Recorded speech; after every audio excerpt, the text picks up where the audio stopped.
السلام عليكم ورحمة الله وبركاته. الحمد لله الذي هدانا لهذا وما كنا لنهتدي لولا أن هدانا الله. أشهد أن لا إله إلا الله وحده لا شريك له وأشهد أن محمدا عبده ورسوله صلوات الله وسلامه عليه وعلى آله وأتباعه إلى يوم الدين. أما بعد، baada ya kumshukuru Allah subhanahu wa ta'ala na kumtakia rehema na amani zimwendee kiongozi wetu, mwalimu wetu, mfano mwema ambao tunao katika maisha yetu, Muhammad sallallahu alaihi wasallam, yeye pamoja na watu wa nyumbani kwake. Radhi za Allah ziwaendee masahaba wake waliofanya juhudi kutangaza dini hii mpaka ikatufikia na sisi. Tunamuomba jalie sote katika jihadi hii ya kutangaza dini yake na kuitumikia mpaka siku atakayetuamulia sisi wote kuweza kurejea kwake. Allahumma amin. Pia nawashukuru viongozi ambao wameandaa kikao hichi na wote ambao mmejaliwa kuja na mashekhe na waalimu ambao wamekusanyika hapa kwa ajili ya kuelimishana na kukumbushana, hasa kwenye mada hii ambayo ni mada muhimu sana. Wengi wamedhani kwamba si katika zile mada ambazo watu tumezoea za katika mihadhara, lakini hii mada ni mada muhimu sana, inagusa kila mmoja wetu, kila familia na kila jamii, hasa katika mazingira haya ambayo tunayo siku hizi sasa, iwe ni ya Ulaya, iwe ni ya sehemu zote vile. Hii ni mada ambayo kila mmoja wetu inamhusu. Ilipotangazwa mada hii, subhanallah, watu mpaka wasiokuwa hata wa jamii yetu walikuwa wanauliza link ili waweze kufuata mada hii. Mada yenyewe ni mitandao ya kijamii, nafasi yake kwa vijana, nafasi yake kwa familia na kwa jamii kwa ujumla. Ni nini mitandao ya kijamii? Mitandao imeanza lini?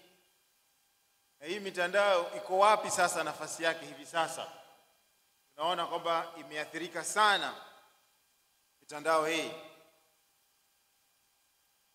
Na faida yake ni nini? Ni zipi faida ya mitandao hii tunayoiona?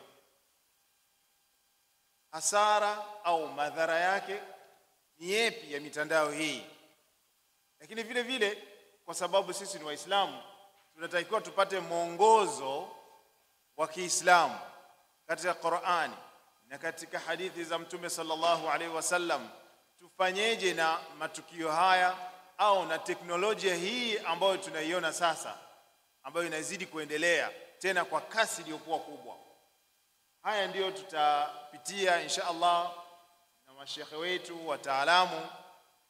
Mimi nitachokifanya, nitaandaa njia ya kuweza kupanua kidogo mada hii ieleweke, niweke katika nafasi, alafu nitamwachia kila shekhe aweze kubobea katika nafasi kwanza ya kujua faida zake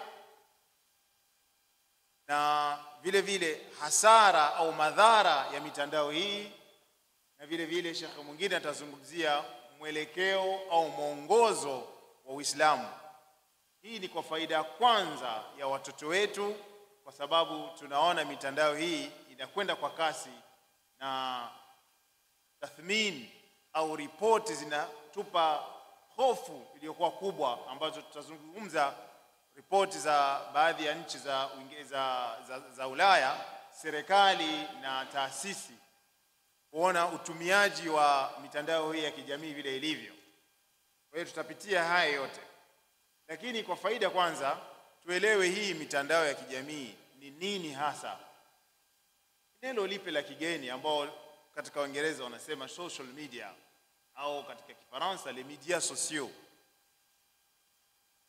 Hizi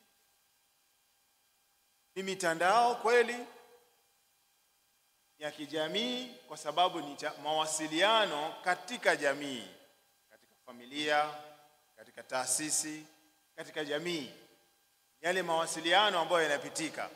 Sasa yanapitika mawasiliano vipi? Kwenye mitandao. Sasa watu lazima tupate historia kidogo, ilianza lini hii mitandao mpaka leo tunaona vile imefika hivi sasa. Technology, mitandao hii ilianza miaka takriban 2000 ndio ilianza, na haikuanza kwa kasi ambayo tunaiona hivi sasa. Ilikuwa imeanza katika university, katika vyuo vikuu, na hasa vyuo vikuu vya Marekani. Ndio ilianza baina ya wanafunzi wakitengeneza program za kuwasiliana wenyewe kwa wenyewe. Kundi hili la wanafunzi linatuma message kwa kundi lingine. Ndio zilianza program kama hizo. Zikakuwa ikawa ni faculty fulani inawasiliana na faculty nyingine. Ndio zilikuwa hivyo. Kienda katika historia ya technique wanatuambia ilikuwa miaka 2000 na zilianza kwenye majina tofauti tofauti. Zilikuwa majina kama vile ya friendship. Haya ni majina yalikuwa hapo kile kipindi. Lakini ikakuwa yale mawasiliano yakakuwa baina ya wanafunzi, ikatoka sasa wanafunzi na walimu katika university tu. Hapo haijafika katika jamii zetu wala nini. Kwa hiyo ilikuwa ni vikundi katika university tu. Ikaendelea kuwa ni mawasiliano baina ya wanafunzi na walimu, wakibadilishana mpaka madarasa. Ikakuwa zaidi mpaka ikafikia kwenye baadhi ya program ikaitwa hii Facebook, ambayo mnaisikia Facebook. Ilianza mwaka 2004. Hii ilikuwa ni mawasiliano tu baina ya wanafunzi, lakini iliendelea inakuwa kielimu. Ndio ilikuwa mwanzo. Elimu ile ilikuwa kuwasiliana, kubadilishana mafaili yale, mpaka kubadilishana mavideo, vile wanavyosoma, mitihani, vitabu. Ndio hivyo ilivyokuwa. Lakini vile technology ilikuwa ikatoka sasa katika elimu au katika taasisi za elimu za university, ikaenda mpaka sasa katika jamii. Ikawa sasa mawasiliano baina ya ndugu na jamaa, baina ya rafiki. Program zile zikaenda zina tatawur, zikaenda wanazi develop mpaka vile kidogo kidogo. Mwaka 2005, mwaka 2010 ikaanza sasa mitandao hii tunaiona siku hizi, kama vile YouTube, kama vile TikTok, kama vile Facebook na zingine zote ambazo tunazitumia hivi sasa.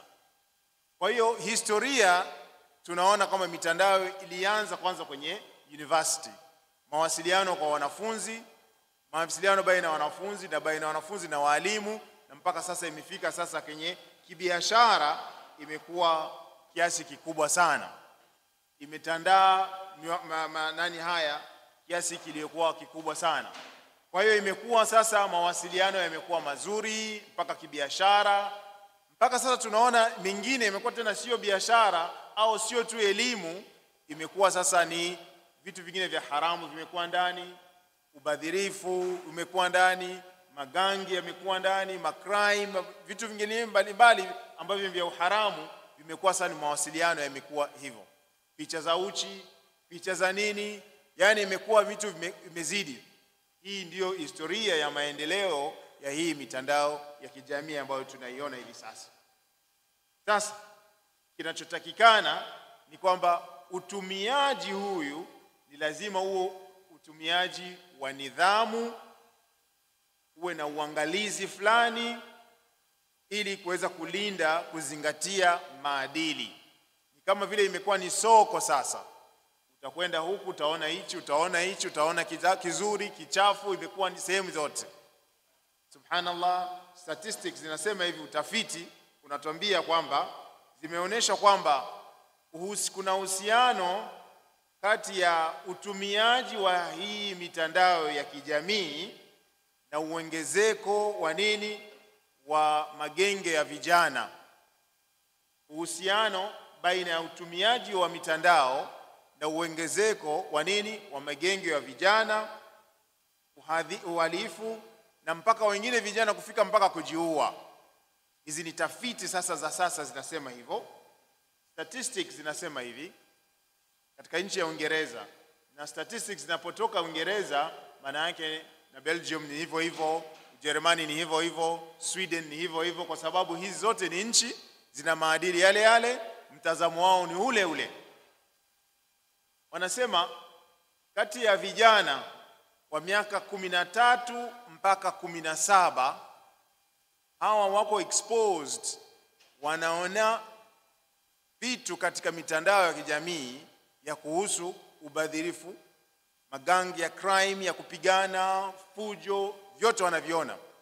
Asilimia ya watoto wa age wa miaka hii, 70% mbali wenye elimu zingine, kuweza kuwa na ushirikiano mkubwa kwa kuweza kunini, kwa kuweza kuchunga na kuweza kuwalinda kwanza watoto wetu, na kuweza kuwapa mwongozo wa kuweza kufanya ili kulinda maadili yao na dini yao.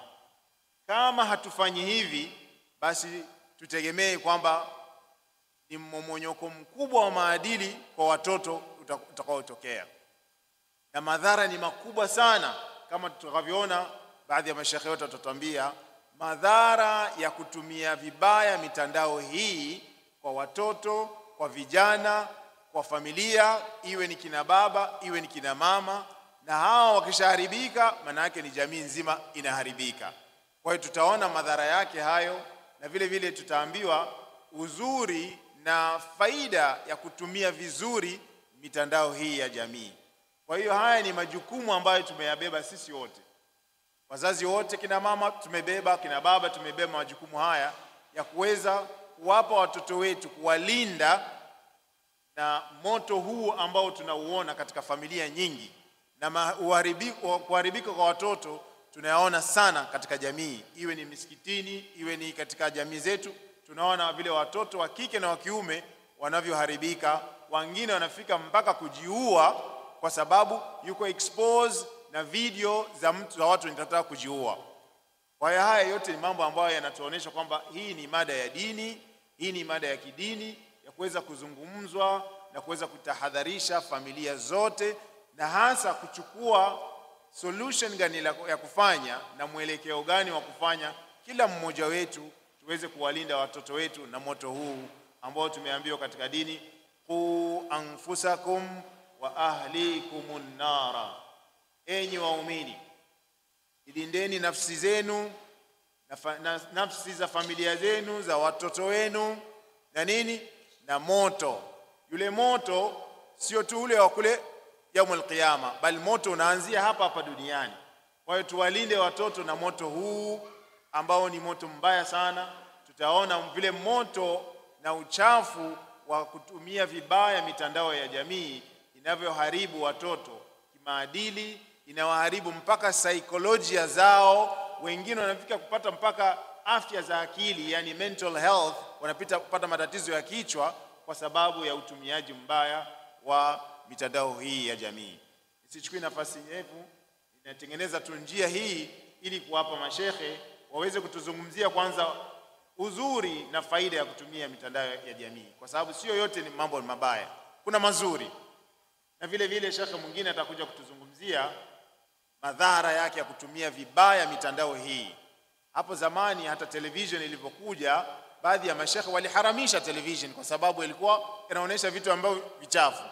Kwa hiyo soko liko wazi, ni wewe mwenyewe sasa kutizama. Wahadainahu najdain, tumemwelekeza mwanadamu njia mbili. Uharamu ukiuona, namna gani nitauacha, na uhalali nikiuona, namna gani nitauendea. Hayo kwa uchache. Nitoe nafasi niwakaribishe mashekhe wetu wengine, na baada yao inshallah tutapewa nafasi vile vile wengine mchangie na maswali kwa majibu.